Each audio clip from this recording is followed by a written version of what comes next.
नमस्कार विद्यार्थी आणि पालक मित्रांनो, मी अंकुश पाटील श्री छत्रपती अकॅडमी पुणेमध्ये आपलं मनपूर्वक स्वागत करतो। आजच्या व्हिडिओमध्ये आपण डिस्कस करणार आहोत महाराष्ट्र राज्यातील कमी कट ऑफ असणारे सेमी गव्हर्नमेंट MBBS कॉलेजेस कोणते आहेत ज्याचा कट ऑफ तुलनेने इतर कॉलेजेसपेक्षा कमी येतो। असे कॉलेजेस कोणते आहेत, मागच्या वर्षीचा त्याचा कट ऑफ काय होता, त्याचबरोबर फी स्ट्रक्चर कशा प्रकारे होतं याविषयी डिटेल इन्फॉर्मेशन आपण आजच्या व्हिडिओमध्ये पाहणार आहोत। चॅनलवर नवीन असाल तर अशाच माहितीपूर्ण व्हिडिओसाठी श्री छत्रपती अकॅडमी पुणेच्या यूट्यूब चॅनलला सबस्क्राईब करा। त्याचबरोबर ज्या विद्यार्थ्यांना श्री छत्रपती अकॅडमी पुणेच्या पेड काउन्सिलिंग सर्व्हिसविषयी अधिक माहिती घ्यायची आहे अशा विद्यार्थ्यांसाठी आमचे ऑफिशियल कॉन्टॅक्ट नंबर डिस्क्रिप्शन बॉक्समध्ये दिलेले आहे। त्या नंबरला कॉल किंवा मेसेज करून तुम्ही आमच्या पेड काउन्सिलिंग सर्व्हिसविषयी अधिक माहिती घेऊ शकता। आजच्या व्हिडिओला आपण सुरुवात करतोय। व्हिडिओचा विषय आहे low cut off semi government MBBS college in Maharashtra. Maharashtra राज्याचा जर आपण विचार केला तर महाराष्ट्र राज्यामध्ये किती प्रकारचे कॉलेजेस आहेत ते आपण थोडक्यात या ठिकाणी पाहूयात। एक आहेत महाराष्ट्र राज्यातील गव्हर्नमेंट MBBS कॉलेज, त्याचबरोबर प्रायव्हेट किंवा सेमी गव्हर्नमेंट MBBS कॉलेज, त्याचबरोबर डीम्ड युनिव्हर्सिटी, त्याचबरोबर महाराष्ट्र राज्यामध्ये एक एम्स सुद्धा आहे नागपूर या ठिकाणी, त्याचबरोबर आर्म फोर्स मेडिकल कॉलेज। एवढ्या प्रकारचे MBBS कॉलेज जे आहेत ते महाराष्ट्र राज्यामध्ये आहेत। त्याच्यामध्ये सगळ्यात कमी कट ऑफ डीम युनिव्हर्सिटीचा असतो, परंतु विद्यार्थ्यांना स्कॉलरशिप बेनिफिटसह सगळ्यात कमी कट ऑफचे कॉलेजेस कोणते पडतील तर प्रायव्हेट किंवा सेमी गव्हर्नमेंट। तर या कॉलेजेसमध्ये कोणते असे कॉलेजेस आहेत महाराष्ट्र राज्यामध्ये ज्यांचं मेरिट तुलनेने कमी राहतं ते आपण पाहणार आहोत। तत्पूर्वी नीट UG 2025चा पेपर झालेला आहे। विद्यार्थ्यांनी वेगवेगळ्या कोचिंग क्लासेसच्या आन्सर कीवरून आपला जो काही अंदाजित स्कोर आहे तो विद्यार्थ्यांनी काढलेला आहे आणि त्या स्कोरच्या बेसिसवर विद्यार्थ्यांना यावर्षी कोणतं कॉलेज मिळू शकतं AIच्या मदतीने आपण एक ॲप बनवलेला आहे। कॉलेज प्रेडिक्टर ॲप आहे श्री छत्रपती अकॅडमी पुणेचं। अँड्रॉइड आणि iOS दोन्हीसाठी हे ॲप उपलब्ध आहे। विद्यार्थ्यांनी ॲप डाउनलोड करून त्या ठिकाणी लॉग इन केल्यानंतर आपले जे काही अंदाजित मार्क्स आहेत त्या ॲपमध्ये भरल्यानंतर कोर्सेस वाईज विद्यार्थी त्या ठिकाणी सिलेक्ट करू शकतात आणि पाहू शकतात की अंदाजित आपल्याला कोणकोणते कॉलेजेस त्या ठिकाणी मिळू शकतात। डिस्क्रिप्शन बॉक्समध्ये ॲपच्या लिंक दिलेल्या आहेत। प्लॅटफॉर्म फी विद्यार्थ्यांना त्या ठिकाणी भरल्यानंतर विद्यार्थी हे सगळे प्रेडिक्शन लिस्ट पाहू शकतात। अगदी नॉमिनल फीस त्या ठिकाणी अवेलेबल आहे। अशा प्रकारचा इंटरफरन्स आहे। माय कॉलेज लिस्टवर गेल्यानंतर विद्यार्थ्यांना वेगवेगळ्या कोर्सेसचे त्या ठिकाणी ऑप्शन येतात आणि त्या दरम्यान काही अडचण आली तर चॅट विथ अस असा टॅब सुद्धा दिलेला आहे। त्याचबरोबर लिस्ट तुम्ही पे केल्यानंतर लिस्ट डाउनलोड करताना काही अडचण आली तर त्या ठिकाणी एक हेल्पलाईन नंबर सुद्धा दिलेला आहे। त्या नंबरला तुम्हाला व्हॉट्सअप करायचा आहे काही अडचण आली असेल तर हे ॲपची लिंक डिस्क्रिप्शन बॉक्समध्ये दिलेली आहेत। आता लोअर कट ऑफ जे कॉलेजेस आहेत सेमी गव्हर्नमेंट कॉलेजेसमध्ये कोणकोणते आहेत, प्रामुख्याने 3 कॉलेजेसचा समावेश होतो। एक आहे डॉक्टर राजेंद्र गोळे मेडिकल कॉलेज अमरावती, दुसरा आहे परभणी मेडिकल कॉलेज परभणी, तिसरा आहे Shri Ramchandra institute of medical science Chhatrapati Sambhajinagar. आता ह्या 3 कॉलेजचा कट ऑफ लो असण्याचं कारण आहे हे कॉलेज आहेत नवीन कॉलेज असल्यामुळे या कॉलेजचं मेरिट आहे ते तुलनेने कमी येतं। याच्यामध्ये आणखी एक कॉलेज आपल्याला ॲड करता येईल, SSPM सिंधुदुर्ग। या सुद्धा कॉलेजचा कट ऑफ जो आहे तो कमी येतो। याच्या अगोदर काय व्हायचं, काशीबाई नवले मेडिकल कॉलेज पुणे जे आहे याचं सुद्धा कट ऑफ कमी यायचा, परंतु राज्यामध्ये मुलींना एज्युकेशन फ्री केल्यामुळे ह्या कॉलेजची फीस तशी ओपन कॅटेगरीची जास्त होती, जवळपास 14 लाखाच्या आसपास या कॉलेजची फीस होती, परंतु मुलींना एज्युकेशन ट्युशन फीस माफ केल्यामुळे आणि या कॉलेजचं लोकेशन पुणे असल्यामुळे या कॉलेजचं मेरिट नंतर कालांतराने मागच्या वर्षी वाढलेलं आपल्याला पाहायला मिळतं। एक एक कॉलेजचे डिटेल पाहूयात। पहिलं आहे राजेंद्र गोळे मेडिकल कॉलेज अमरावती। कॉलेजचं लोकेशन आहे मर्डी रोड अमरावती महाराष्ट्र। कॉलेजची स्थापना आहे 2023। ॲफिलिएशन आहे महाराष्ट्र आरोग्य विज्ञान विद्यापीठ नाशिक सोबत। कॉलेजचा कोड आहे 1261। या ठिकाणी हॉस्टेल अवेलेबल आहे। हॉस्पिटल डिटेलच्या बाबतीत जर आपल्याला बोलायचं झालं तर डॉक्टर राजेंद्र गोळे multi speciality and general hospital, bed आहेत 350 आणि या ठिकाणी सीट आहेत MBBS साठीच्या 150 पैकी 22 सीट ज्या आहेत त्या इन्स्टिट्यूशनल कोटा किंवा मॅनेजमेंट कोट्याच्या आहेत। बाकी उर्वरित विद्यार्थ्यांच्या सीट ज्या आहेत त्या मेरिट बेसवर संपूर्ण कॅटेगरी वाईज जे काही स्कॉलरशिपचे पर्सेंटेज आहेत ते देऊन त्या ठिकाणी भरले जातात। कॉलेजचं फी स्ट्रक्चर जे आहे ते अशा प्रकारे कॉलेजचं फी स्ट्रक्चर आहे। ओपन कॅटेगरीला जवळपास 7,72,727 फीस आहे। OBC NCL विद्यार्थी असेल तर 3,86,364, EWS EBC असेल तर 3,86,364, SBC NT VJ SC ST यांना या ठिकाणी ट्युशन फीस नाही आहे, त्यांना डेव्हलपमेंट फीस तेवढी भरायची आहे। आणि इन्स्टिट्यूशनल कोट्याचा जर आपण विचार केला तर जवळपास मॅनेजमेंट कोट्याची पर इयर फीस 38,63,635 आहे।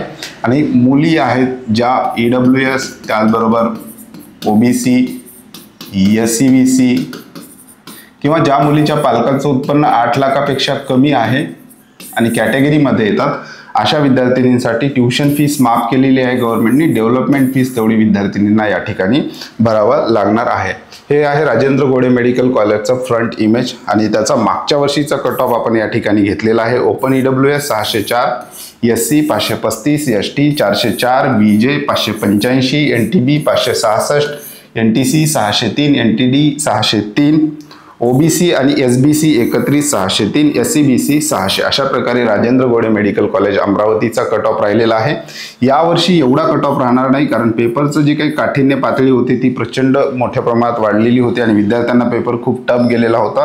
तर काही एक्सपर्टच्या अंदाजानुसार यावर्षी 80 ते 90 मार्कांनी याच्यामध्ये डिक्रीज राहू शकतं अशा प्रकारचा सुद्धा अंदाज व्यक्त केला जातोय। नीटचा रिझल्ट आल्यानंतर ऑल इंडिया रँक आल्यानंतर आपल्याला त्याविषयी अधिक डिटेल त्या ठिकाणी सांगता येईल। पुढचं कॉलेज आहे Parbhani medical college RP hospital and research institute. कॉलेजचं लोकेशन आहे पेडगाव परभणी मानवत रोड परभणी या ठिकाणी हे कॉलेज आहे। इस्टॅब्लिशमेंट 2023 चे आहे। ॲफिलिएशन म्हणजे संलग्नता आहे MUHS नाशिक म्हणजे महाराष्ट्र आरोग्य विज्ञान विद्यापीठ नाशिक सोबत। कॉलेजचा कोड आहे 1362। हॉस्टेल या ठिकाणी अवेलेबल आहे। हॉस्पिटल डिटेल विषयी जर आपल्याला बोलायचं झालं तर RP हॉस्पिटल रिसर्च इन्स्टिट्यूट या कॉलेजला अटॅच आहे। 321 बेडेड हे हॉस्पिटल आहे। सीट आहे 150, त्यापैकी 22 सीट या इन्स्टिट्यूशनल कोटा किंवा मॅनेजमेंटसाठी राखीव ठेवलेला आहे। फी स्ट्रक्चर या ठिकाणी दिलेलं आहे। महाराष्ट्र राज्यातील जेवढे प्रायव्हेट कॉलेजेस आहेत सेमी गव्हर्नमेंट कॉलेज किंवा गव्हर्नमेंट MBBS कॉलेज आहे त्याच्या फी स्ट्रक्चरची एक लिंक मी तुम्हाला डिस्क्रिप्शन बॉक्समध्ये देणार आहे। त्या ठिकाणी तुम्ही detail category wise fee structure पाहू शकता। तर कॉलेजचा कट ऑफ मागच्या वर्षी कशा प्रकारे राहिलेला होता। Open EWS 600, SC 531, ST 400, BJ 585, NTB 559, NTC 599, OBC SBC एकत्र 598, SCBC 599 अशा प्रकारे हा कट ऑफ राहिलेला आहे। याच्यामध्ये सुद्धा 80 ते 90 मार्काचं डिक्रीज यावर्षी येऊ शकतं।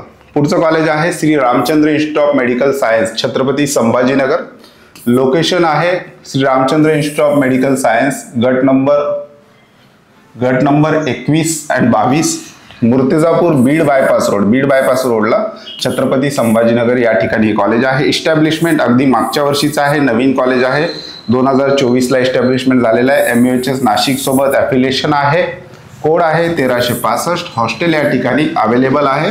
हॉस्पिटल डिटेल जर आपण विचार केला तर हेडगेवार रुग्णालय या कॉलेजला अटॅच आहे। या कॉलेजच्या बाबतीत कॉलेजचा कॅम्पस एका ठिकाणी आहे आणि हॉस्पिटलचा जो काही कॅम्पस आहे तो दुसऱ्या ठिकाणी आहे। या दरम्यान विद्यार्थ्यांना प्रवास करावा लागू शकतो, परंतु कॉलेजचं जे काही हॉस्पिटल आहे हे मराठवाड्यामध्ये खूप प्रसिद्ध असं हॉस्पिटल आहे। डॉक्टर हेडगेवार रुग्णालय संभाजीनगरमध्ये राहणाऱ्या लोकांसाठी हेडगेवार रुग्णालय एक वेगळं स्थान त्या ठिकाणी त्या हॉस्पिटलचं आहे आणि मराठवाड्यातल्या बऱ्याचशा लोकांना सुद्धा डॉक्टर हेडगेवार रुग्णालय हे माहिती आहे। त्याच्यामुळे हे प्रसिद्ध हॉस्पिटल असल्यामुळे या कॉलेजचा कट ऑफ सुद्धा थोडासा मागच्या वर्षी नवीन असून सुद्धा वाढलेला आपल्याला पाहायला मिळतो। बेड आहे 300+ बेड या हॉस्पिटलला आहेत। मोठं हॉस्पिटल आहे तुलनेने बाकी वरचे जे काही दोन्ही कॉलेजेस आपण बघितलेले होते त्या दोन्ही कॉलेजेसपेक्षा हॉस्पिटलच्या बाबतीत हे हॉस्पिटल जे आहे ते मोठं असलेलं पाहायला मिळतं। सीट या ठिकाणी 50च मागच्या वर्षी यांना अलॉट केलेल्या होत्या भरण्यासाठी। यावर्षी 50 सीट याच्यामध्ये ऍड होऊ शकतात आणि टोटल हे 100 सीटचं कॉलेज किंवा याच्यामध्ये आणखी 100 सीट वाढून हे 150 सीटचं कॉलेज यावर्षी होऊ शकतं। 50 सीटपैकी 9 सीट जवळपास मॅनेजमेंट कोट्यासाठी त्या ठिकाणी आहेत। फी स्ट्रक्चर अशा प्रकारे आहे। डिस्क्रिप्शन बॉक्समध्ये फी स्ट्रक्चरची लिंक दिलेली आहे, त्या ठिकाणी तुम्ही पाहू शकता। आता कॅटेगरी वाईज आपण कट ऑफ बघायला गेलो तर open EWS 621, SC 538, ST 406, BJ 595, NTC 611, OBC SBC एकत्र 618, SCBC 620। मागच्या दोन कॉलेजच्या तुलनेमध्ये याचा कट ऑफ वाढलेला सुद्धा आपल्याला पाहायला मिळतो। याचं कारण या कॉलेजचं हॉस्पिटल आणि लोकेशन संभाजीनगर हे विभागीय स्थान आहे मराठवाड्यातलं, त्याच्यामुळं ज्या शहराला एक वेगळं महत्त्व आहे, त्याच्यामुळे या कॉलेजचा कट ऑफ त्या ठिकाणी वाढलेला आपल्याला पाहतो। विद्यार्थी चॉईस फिलिंग करत असताना 3 प्रकारे चॉईस फिलिंग करत असतो। काही विद्यार्थी असे असतात त्यांना महाराष्ट्रात कुठलंही कॉलेज चालेल, परंतु कॉलेज चांगलं असलं पाहिजे हे ग्रेड पाहून चॉईस फिलिंग करणारे विद्यार्थी असतात. दुसरे विद्यार्थी आहेत फी स्ट्रक्चर वाईज. महाराष्ट्रात कुठेही चालेल, परंतु low fees to high fees, मला कमी फीजचं कॉलेज पाहिजे असे विद्यार्थी चॉईस फिलिंग करतात. त्याला low fees to high fees choice filling असं आपण म्हणू शकतो. आणि तिसऱ्या प्रकारातले विद्यार्थी आहेत जे लोकेशनला प्रेफर करतात, म्हणजे सिटी वाईज ते जातात, म्हणजेच मेट्रो सिटी, त्याचबरोबर डिस्ट्रिक्ट प्लेस आणि त्याच्यानंतर रुरल कॉलेज जे आहेत ते प्रेफर करतात लोकेशन वाईज. आणि लोकेशन वाईज जर आपण बघितलं तर ह्या कॉलेजचं लोकेशन थोडंसं मागच्या 2 कॉलेजेसपेक्षा आपल्याला संभाजीनगर हे थोडंसं मोठं शहर असलेलं पाहायला मिळतं. त्याच्यामुळं हा कट ऑफ जो आहे तो वाढलेला आपल्याला पाहायला मिळतो. तर हे होते महाराष्ट्र राज्यातील low cut off MBBS college जे सेमी गव्हर्नमेंटमध्ये, जे नवीन असल्यामुळे यांचं मेरिट थोडंसं मागच्या वर्षी बाकी इतर कॉलेजेसच्या तुलनेमध्ये कमी होताना आपल्याला पाहायला मिळतं. तर हे कॉलेज आपल्याला मिळतंय का नाही, ही 3 कॉलेजेसपैकी कुठलं कॉलेज आपल्याला मिळतं याविषयी जर तुम्हाला प्रेडिक्ट करायचं असेल तर आमचा ॲप डाउनलोड करा. कट ऑफ मंत्रा ॲपची अँड्रॉइडची लिंक सुद्धा दिलेली आहे, iOS ॲपलची सुद्धा लिंक दिलेली आहे. त्या ठिकाणी मार्क्स भरून विद्यार्थी त्या ठिकाणी एक प्रेडिक्ट करण्याचा आम्ही प्रयत्न केलेला आहे. ती फायनल लिस्ट विद्यार्थ्याची असू शकत नाही. ऑल इंडिया रँक आल्यानंतर आणखी कन्फर्म होईल तशा प्रकारच्या कमांड आपल्याला त्या ठिकाणी ॲपला आम्ही देणार आहोत. परंतु आत्ता जो काय अंदाज वर्तवला जातो तशा कमांड आपण त्या ठिकाणी दिलेल्या आहे. विद्यार्थ्यांना एक प्रॉपर लिस्ट देण्याचा प्रयत्न केलेला आहे. त्यावरून विद्यार्थी त्या लिस्टमध्ये आलेल्या प्रत्येक कॉलेजची व्यवस्थित माहिती या रिझल्ट येईपर्यंतच्या काळामध्ये विद्यार्थी घेऊ शकतो. विद्यार्थ्यांना मदत व्हावी म्हणून आपण ते ॲप बनवलेलं आहे. दोन्हीची लिंक आहे. त्याचबरोबर अशाच प्रकारचे महत्त्वाचे अपडेट्स व्हॉट्सअपवर मिळवायचे असतील तर व्हॉट्सअप चॅनलची सुद्धा लिंक दिलेली आहे, त्या ठिकाणी तुम्ही जॉईन करू शकता. पेड काउन्सिलिंग सर्व्हिससाठी ऑफिशियल कॉन्टॅक्ट नंबर डिस्क्रिप्शन बॉक्समध्ये दिलेला आहे. त्या नंबरला कॉल किंवा मेसेज करून तुम्ही आमच्या पेड काउन्सिलिंग सर्व्हिसविषयी अधिक माहिती घेऊ शकता. तुर्तास आजच्या व्हिडिओमध्ये आपण इथेच थांबतोय. पुन्हा भेटूयात आणखी एका नव्या आणि माहितीपूर्ण व्हिडिओ.